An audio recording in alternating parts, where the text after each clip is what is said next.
Hey everybody, welcome back to Champ and Sons and our Planet Coaster series here at Austin's Wonderland as we kind of catch up to a lot of the stuff that's been happening off camera as far as kind of completing this section of the park. And like I said, it's been a very, I guess, with Forest Runner being the primary coaster here, I don't really know what the theming would be as I go through and open up some of these restaurants I accidentally left closed. But I do think that the area came together pretty damn well. Having the river rapids right here, I mean, kind of adds a purpose to that little flow through section so you don't have to go all the way around the far back. So that really does kind of help out. And then if you do decide, we have multiple flat rides back here from the claw, the big ass swing, to bumper cars that's inside the green building there. And it's a massive plaza area. I kind of forget the scaling size, right? And how Planet Coaster is just a lot more massive. I'll just put down a multitude of texture surfaces in this plaza area to kind of match with this coaster here.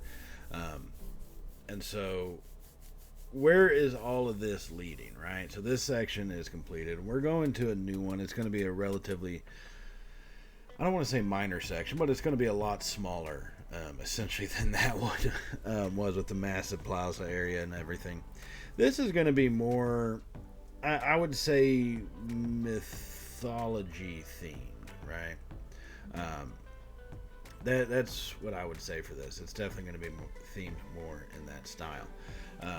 So here we are going to get a new coaster put in. This is a lot, like I said, a lot smaller of a section, so we're not looking at that many at a major type of build. But we will have some flat rides, and we are going to have the coaster in here as well. So a lot of different stuff is going to be happening here in this episode. I'm going to let y'all enjoy some tunes for a little bit while we build this coaster, and then I'll hop back in here as we get closer to build to this thing being completed. But yeah, definitely hope y'all do enjoy, and I will join back with y'all here in just a wee bit.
All right, I'm back as we finish up with this quick little POV ride. As we get through doing a lot, oh, this turnaround is pretty damn rough, I will admit that. But, you know, it's one of those little minor imperfections for what I deem a pretty solid coaster overall, no matter what those damn ratings say. But I kind of like how this thing has really kind of fit into this area, right? It does pretty well in covering a large swath of space, or large, I guess just space. Let's just go with that terminology. It does it with leaving plenty of room for the queue line and so forth, but also where we get into the Cobra roll coming off the big loop. It actually leaves a perfect section for what you're looking at right here in this little update as we are coming into it. We are really, I like how this area is coming along. I filled in a lot of the pathway to make a smaller little plaza section.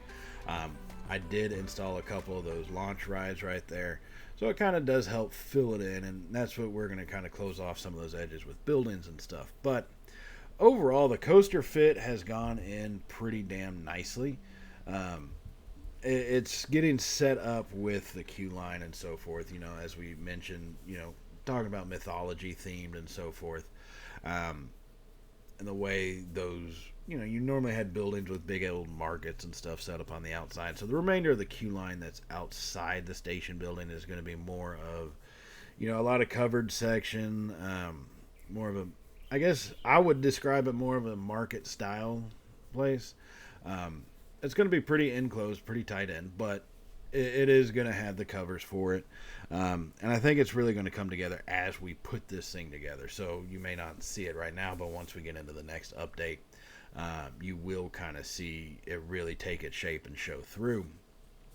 Not just for the station, but for the whole area in general, because that's what I wanted to make sure is not so much a seamless transition. I don't mind it being a little wonky in the transition from spot to spot, but what I do want is once you're there, you're kind of immersed into that environment, right?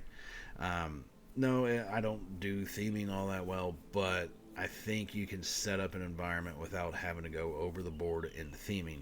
You can set up an environment well enough that it serves its purpose, for people knowing where they're at. It fits the rides and so forth like that without going overboard. So that's going to be our goal here in this one is to do that as we get kind of looking at the shaping of this ride. Like I said, we're filling in the space. I'm going to have plenty of space for a ride sign.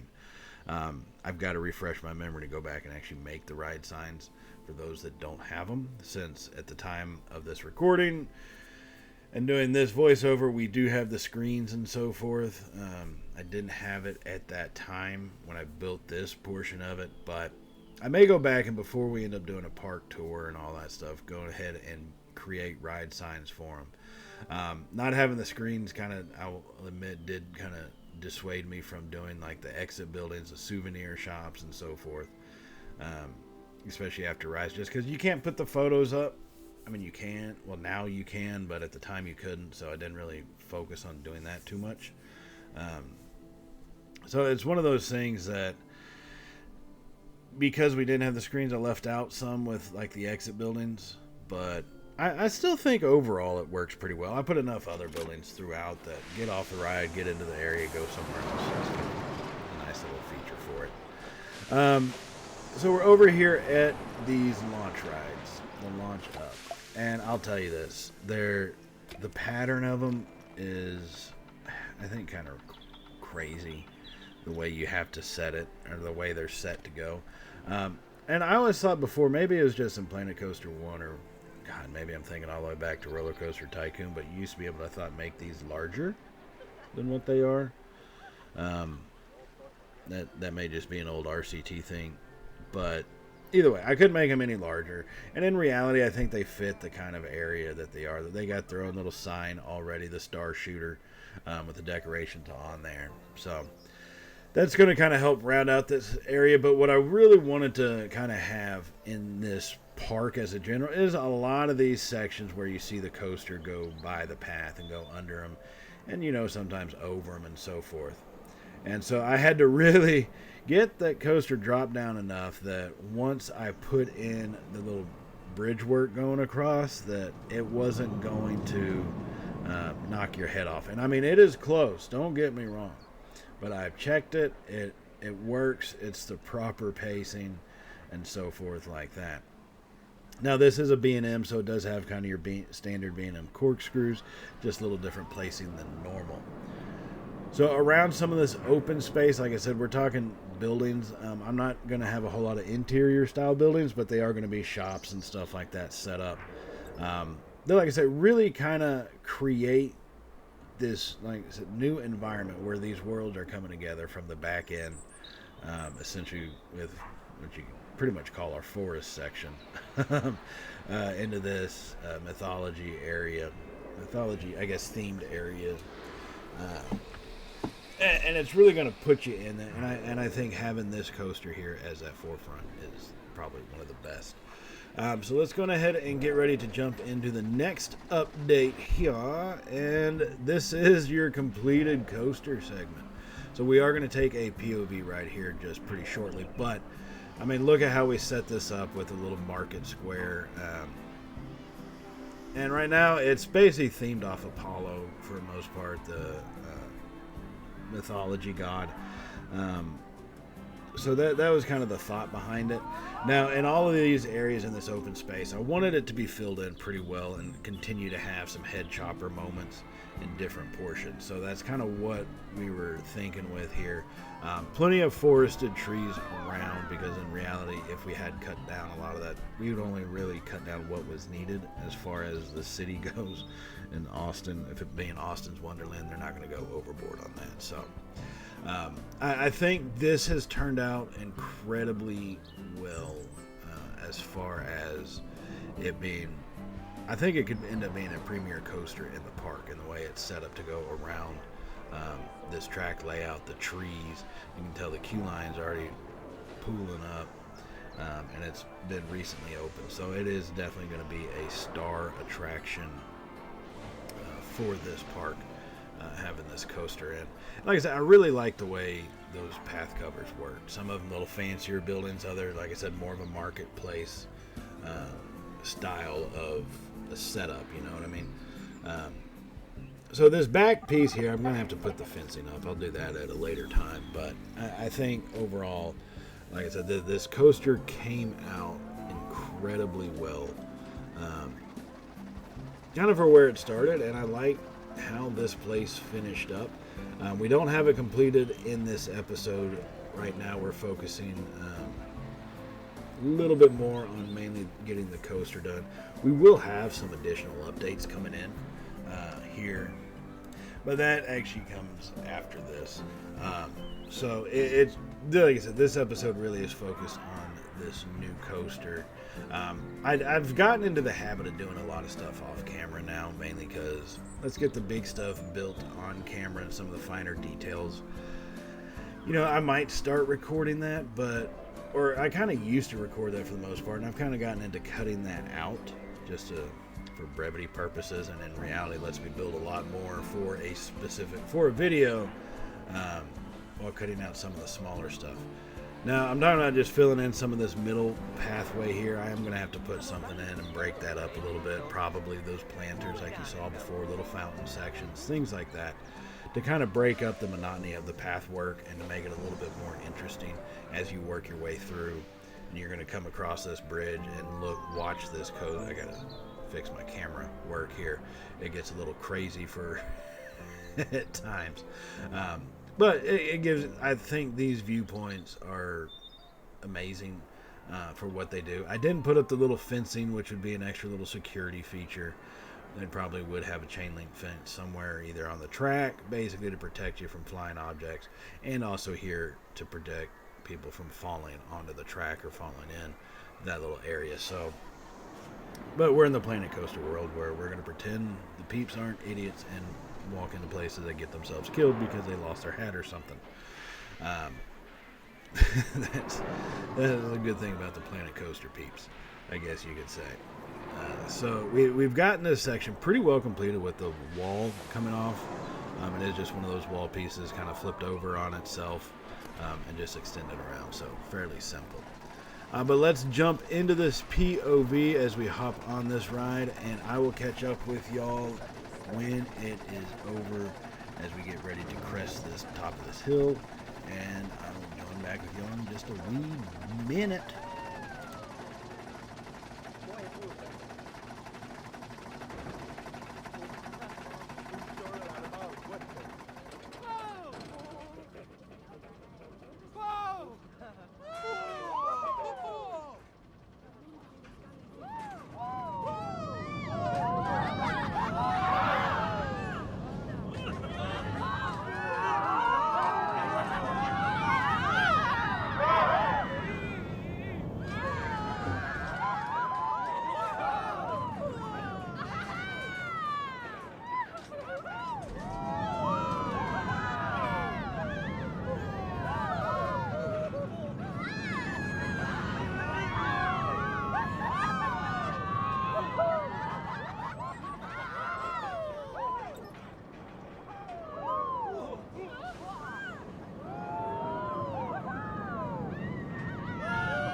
So that is our Apollo coaster. I think it turned out pretty well. It really does work in the area. And we're going to continue to do some work in this area off camera as we continue to build stuff. Believe me, we got a lot more of this park to build, a lot of things happening. We still have to get to the water park and everything, so it ain't anywhere close to being done. A lot more work to go, and it's going to be a good one, so definitely stay tuned for that as we work to put in the path breaking up the path work, and getting a building to kind of seal off that corner and really start to transition the area to the new side of the park, to the final it's probably going to be the final section for our theme park, for Austin's Wonderland. That'll kind of complete the full circle if we connect it back around to the front side there. So that's what we are going to be doing moving forward. Like I said, a lot more stuff in line, so definitely hit the subscribe button if you have not hit it already, and definitely give us a thumbs up if you did like the ride today, you like the coasters we got in the park, and you like how this thing is developing, because got a lot of stuff coming, including a very massive water park. As you can see, we've already got the area set up for it. The parking lot's going to be extended, but overall I think this is a gigantic park. A lot bigger than what I intended when I started to build this thing. So like I said, hit the subscribe button for that, hit the bell icon so you can get notified of all of the uploads that we do here at Champ & Sons, and definitely we'll see y'all here in the next episode as we continue to build in Austin's Wonderland. As always, everybody, stay safe, and well, y'all know how it goes from here, right? Later, y'all.